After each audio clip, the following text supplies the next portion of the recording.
Hello everyone. आज हम लोग डिस्कस करने वाले हैं मैकेनिज्म ऑफ ब्रीथिंग पर। तो आज की चर्चा हमारी होगी मैकेनिज्म ऑफ ब्रीथिंग पर।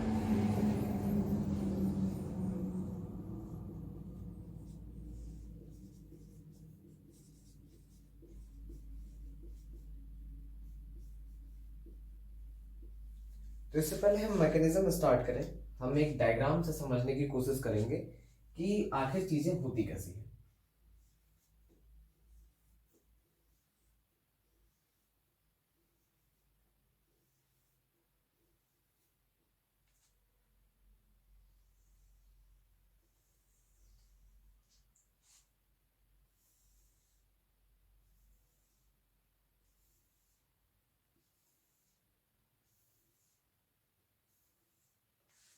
इसको इमेजिन करिए आप एक डॉर्सल डॉर्सल वर्टिब्रेटी।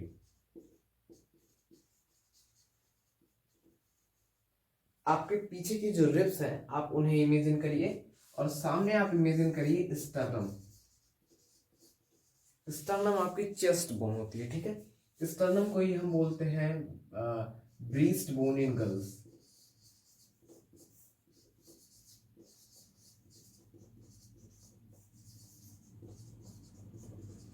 ये हमारा डॉर्सल है, ये हमारा वेंट्रल है।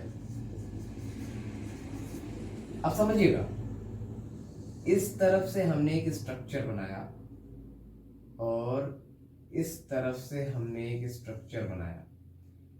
इसको हम बोलते हैं एक्सटर्नल इंटरकोस्टल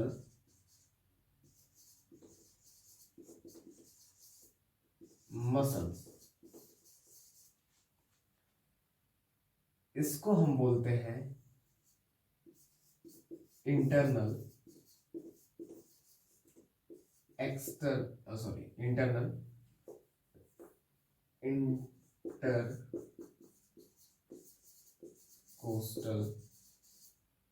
मसल्स। देखिए, लंग्स की मसल नहीं है, ये इन रिब्स को कवर करती हैं, ठीक है। तो ये दो चीजें आपने देखा, ये क्या है, हमारी बोन्स है। अब हम मैकेनिज्म ऑफ ब्रीथिंग पर आ जाएं। तो देखिए, मैकेनिज्म ऑफ ब्रीथिंग में आप समझिए कि दो चीजें हो सकती हैं, एक इंस्पायरेशन,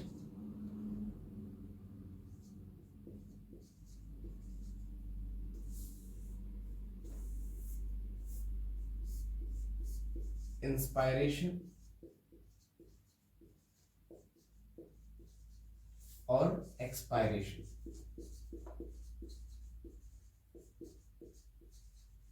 अब हमारा लंग्स जिस पर टिका है, आप इसको साइड में लिख दीजिए।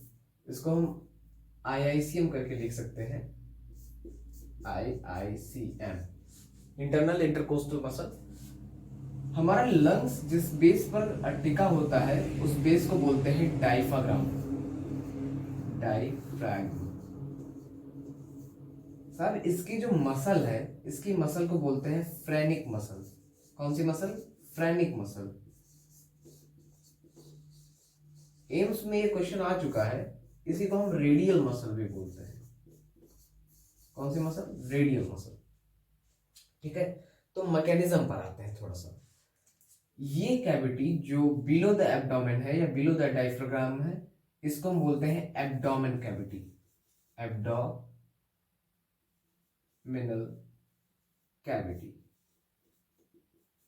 और इसके अपवर्ड की कैविटी को हम बोलते हैं थोरैसिक कैविटी।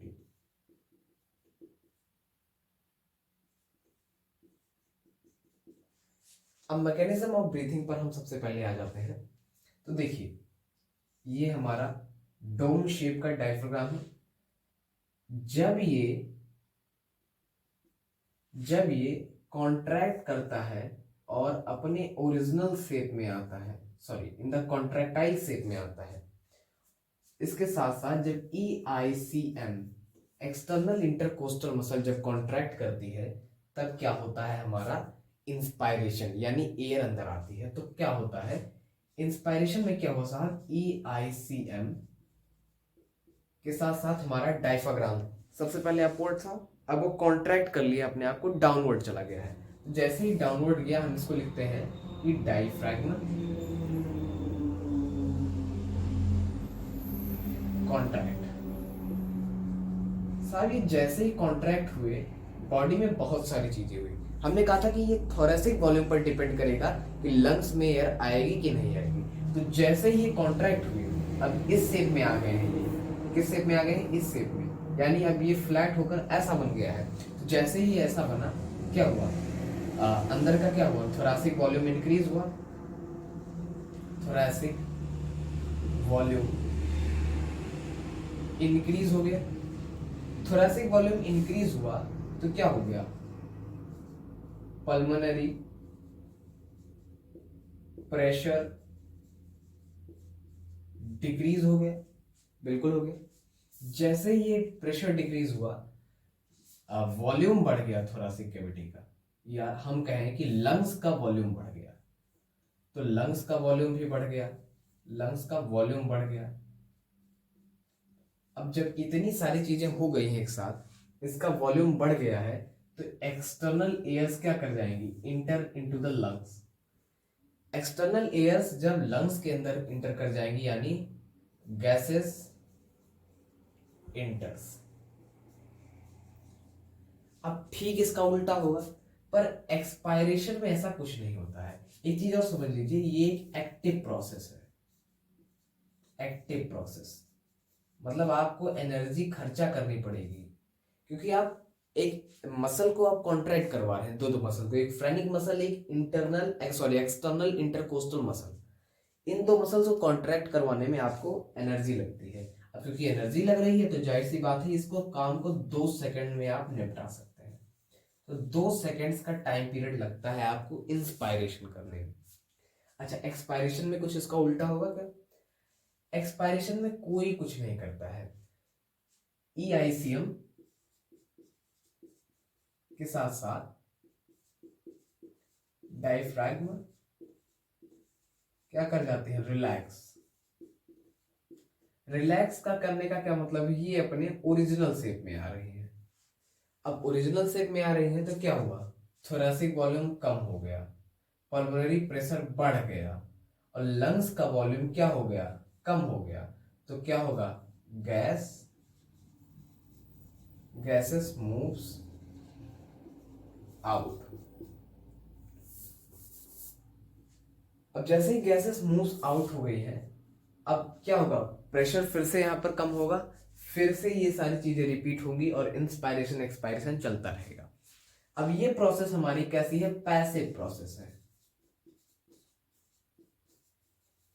पैसिव प्रोसेस से आप क्या कहना चाह रहे हो सर, कि यहाँ पर हमें कोई भी मसल्स को कॉन्ट्रैक्ट करने की जरूरत नहीं पड़ी है, यहाँ पर रिलैक्सेशन हुआ है जो कि एक नेचुरल फिनोमेना है। तो इस दौरान हमें कोई भी एनर्जी यूटिलाइज करने की जरूरत नहीं पड़ेगी। तो ये हमारी क्या हो जाएगी, पैसिव प्रोसेस हो जाएगी। अच्छा, पैसिव प्रोसेस हुई है। देखिए, हमने ईआईसीएम और डायफ्राम दोनों को कॉन्ट्रैक्ट क्यों करवाया। डायफ्राम को कॉन्ट्रैक्ट करने से क्या हुआ है, यहां पर हम समझ लेते हैं। आप लोगों ने इसे नोट कर लिया होगा, आप लोग चाहें तो इसको स्क्रीनशॉट ले सकते हैं। अब हम यहां पर समझते हैं इसको। हमने ब्रीथिंग की मैकेनिज्म समझ ली है। देखिए, ईआईसीएम ने जब कॉन्ट्रैक्ट किया था, जब ये कॉन्ट्रैक्ट किया तो इसके कॉन्ट्रैक्ट करने से क्या हुआ, ईआईसीएम यहां पर मसल्स हैं तो डॉर्सो वेंट्रल वॉल्यूम बढ़ा है। ये हमारा फ्रंट मसल, ये बैकवर्ड मसल वेंट्रल डॉर्सल, जब ये दोनों कॉन्ट्रैक्ट करेंगी तो कौन सा वॉल्यूम बढ़ेगा, डॉर्सो वेंट्रल वॉल्यूम। तो जब ये कॉन्ट्रैक्ट कर रही थी तब डॉर्सो वेंट्रल वॉल्यूम बढ़ रहा था।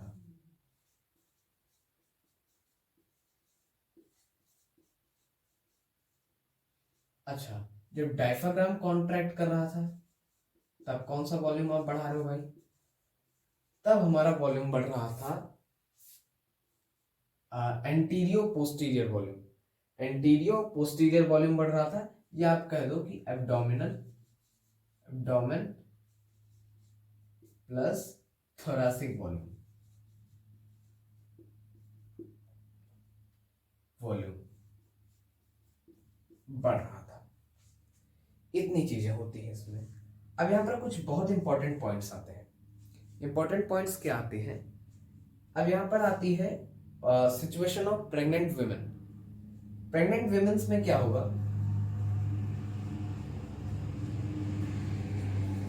साहब उनमें क्या होगा कि एब्डोमिनल ब्रीदिंग नहीं होगी। एब्डोमिनल ब्रीदिंग का मतलब क्या है कि एब्डोमेन का कॉन्ट्रैक्शन और रिलैक्सन नहीं होगा, because they carry in their uterus they carry a child. तो इस प्रोसेस में ऐसा करना उनके लिए रिस्क हो सकता है, इसलिए इस दौरान वहां पर एब्डोमिनल ब्रीदिंग अवॉइड होती है। देखिए, ट्रू ब्रीदिंग एब्डोमिनल ब्रीदिंग ही होती है। अगर एब्डोमेन हमारा पंक्चर हो जाए तो हमारी ब्रीथिंग स्टॉप हो जाएगी, जिसको कहते हैं सीजलिंग। क्या बोलते हैं? सीजलिंग। तो यहां पर लिख सकते हैं इफ डायफ्रैगम पंक्चर। साहब इसी को तो आप बोलते हो सीजलिंग, ठीक है। Breathing will stop. True breathing हमारी एब्डोमिनल से ही होती है। इसके साथ साथ ईआईसीएम भी सपोर्ट करता है। अब आईआईसीएम का रोल कहीं नहीं आया, तो एक स्टार मार्क लगाइए और आईआईसीएम का आप रोल लिखिए। आईआईसीएम हम यहां पर लिख रहे हैं, IICM works only during forceful respiration. जब हमें एक्सेसिव अमाउंट में गैसियस की रिक्वायरमेंट होती है और हम फोर्सफुल ब्रीदिंग करते हैं, तभी हमारे इंटरनल इंटरकोस्टल मसल्स का यूज आता है, otherwise they will remain in the rest condition. तो ये हमारा था मैकेनिज्म ऑफ ब्रीथिंग, आप इसको नोट कर सकते हैं।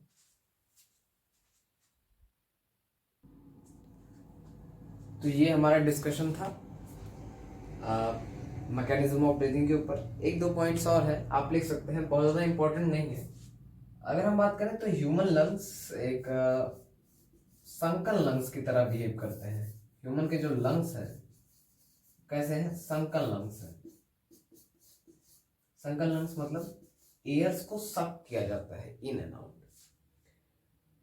बाकी सारी चीजें हो चुकी हैं, आप चाहे तो इसे नोट कर लीजिए। और नेक्स्ट लेक्चर में हम जब मिलेंगे तब हम डिस्कस करेंगे कुछ वॉल्यूम रिलेटेड चीज़ें जो एनसीईआरटी में दी गई हैं, inspiratory capacity, expiratory capacity, etc को। तब तक के लिए आप पढ़ते रहिए। Thank you.